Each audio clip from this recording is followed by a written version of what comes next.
दार पे खींचोगे, सूली पे चढ़ा दोगे मुझे? सिर्फ एक सच के लिए कितनी सजा दोगे मुझे? अगर राहुल गांधी इस देश के भ्रष्टाचारियों का नाम गिना रहे हैं और उसमें मोदी सरनेम, वो ललित मोदी और नीरव मोदी का जिक्र कर रहे हैं, तो ये सजा देने वाली बात है। तो इस समय झूठ को सच बना करके पेश करने की एक तरकीब निकाली है भारतीय जनता पार्टी ने, उसका इस्तेमाल कर रहे हैं। एक अकेला राहुल गांधी है जिसकी आवाज को किसी भी तरह से हटा देना है अपने सामने से। दोनों सदन स्थगित चल रहे हैं, 8 दिन से ज्यादा का समय हो गया है। अडानी और पीएम मोदी का रिश्ता क्या है, राहुल गांधी ये सवाल पूछ रहे हैं। और इसी कॉन्टेक्स्ट में इसी दौरान एक फैसला आता है सूरत कोर्ट का। क्या आपको लगता है ये फैसला मोटिवेटेड है? देखिए, हम कोर्ट के फैसले का पूरा सम्मान करते हुए इस फैसले से असहमति जताते हैं। ये पूरी तरह से असहमत होने वाला फैसला है, इसमें कोई दो राय नहीं। राहुल जी ने जो बात कही है वो सोशल मीडिया पे मौजूद है, उसे कोई भी सुन ले, उस पर सजा जैसा तो कुछ बनता ही नहीं है। अगर राहुल गांधी इस देश के भ्रष्टाचारियों का नाम गिना रहे हैं और उसमें मोदी सरनेम, वो ललित मोदी और नीरव मोदी का जिक्र कर रहे हैं, तो ये सजा देने वाली बात है। दार पे खींचोगे, सूली पे चढ़ा दोगे मुझे? सिर्फ एक सच के लिए कितनी सजा दोगे मुझे? ये तो सीधे सीधे मतलब लोकतंत्र को बंधक बनाने वाली स्थिति है। आपने दोनों सदन स्थगित, आपने देखा कि महामहिम राष्ट्रपति के आवास से लेकर के लोकतंत्र के सबसे बड़े घर के बीच में विजय चौक पे जिस तरह से सैकड़ों पुलिस वालों की मौजूदगी में 200 लगभग सांसद बंधक हैं, बैरिकेड हैं और इधर मीडिया बैरिकेड है। मीडिया से भी बातचीत नहीं। ये सब कुछ लोकतंत्र के बंधक बनने जैसा नहीं है। एक अकेला राहुल गांधी है जिसकी आवाज को किसी भी तरह से हटा देना है अपने सामने से, तो उसका सदन में मत बोलने दो। अगर वो लंदन में जाके मीडिया हाउस से बात करते हुए अपनी बात रखें तो उन्हें बताओ कि नहीं, इन्होंने तो देशद्रोह कर दिया।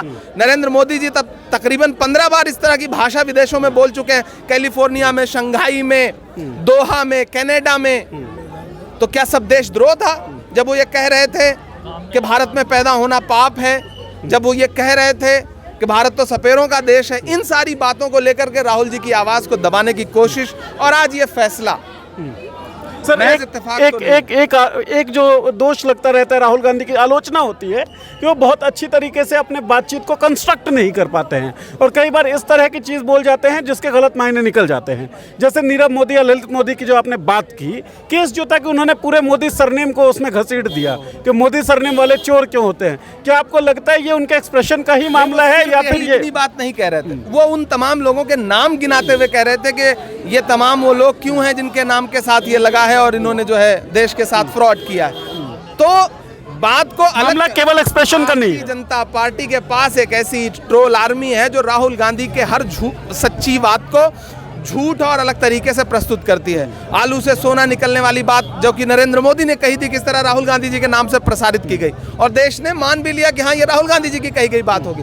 तो इस समय झूठ को सच बना करके पेश करने की एक तरकीब निकाली है भारतीय जनता पार्टी ने, उसका इस्तेमाल कर रहे हैं। और चूंकि उनकी राह का सबसे बड़ा रोड़ा राहुल गांधी है, तो राहुल गांधी जी के खिलाफ इस्तेमाल कर रहे हैं। ठीक ना, आप राहुल गांधी को झुका पाएंगे ना डरा पाएंगे। राहुल गांधी कल भी सवाल पूछ रहे थे, आज भी सवाल पूछ रहे हैं। आज 23 मार्च है, आज शहीद दिवस है, भगत सिंह को याद करने का दिन है, शहीदों को याद करने का दिन, और आज के दिन सजा सुनाई गई है।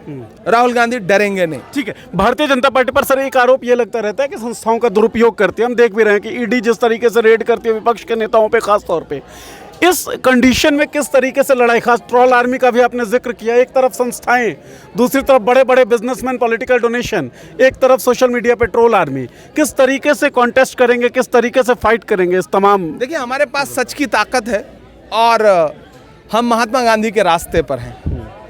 ये दो ताकतें हैं जो लगातार हमें ताकत दे रही हैं, हमें ऊर्जा दे रही हैं और हम लड़ रहे हैं। और लोकतांत्रिक तरीके से जितने भी रास्ते अपनाए जा सकते हैं हम उस तरह से लड़ रहे हैं। हम प्रोटेस्ट कर रहे हैं, हम मार्च कर रहे हैं, हम अपनी आवाज़ बुलंद कर रहे हैं, हम सड़क से संसद तक लड़ रहे हैं। हम ही हैं जो लड़ रहे हैं, कांग्रेस ही लड़ रही है लोकतंत्र को बचाने के। राहुल गांधी जी की लड़ाई ही यही है। तकरीबन 4000 किलोमीटर वो क्यों चले?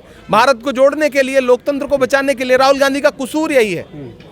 ठीक है, आप जब कहते हैं कि कांग्रेस ही लड़ रही है तो बाकी जो विपक्षी पार्टियां हैं, क्या आपको नहीं लगता कि उनका अपमान होता है? नहीं, उनका अपमान बिल्कुल नहीं होता। उनसे अनुरोध करता हूं कि वो भी साथ आए, लड़े, क्योंकि लोकतंत्र नहीं बचेगा तो आप भी नहीं बचिएगा। अडानी का जो स्कैम है, क्या आपको लगता है कि विपक्ष की पार्टियों को एक साथ लाने में कामयाब हो पाएगा? इस मुद्दे पे इकट्ठा हो सकते हैं? नहीं, इस मुद्दे पर विपक्ष एकजुट है। विपक्ष आपको रोज एकजुट दिख रहा है। क्या इलेक्टोरली भी एकजुट हो पाएगा? अब वो अभी चुनाव में वक्त है, अभी गंगा जी में बहुत पानी बहेगा, वो भविष्य के गर्द की बात है।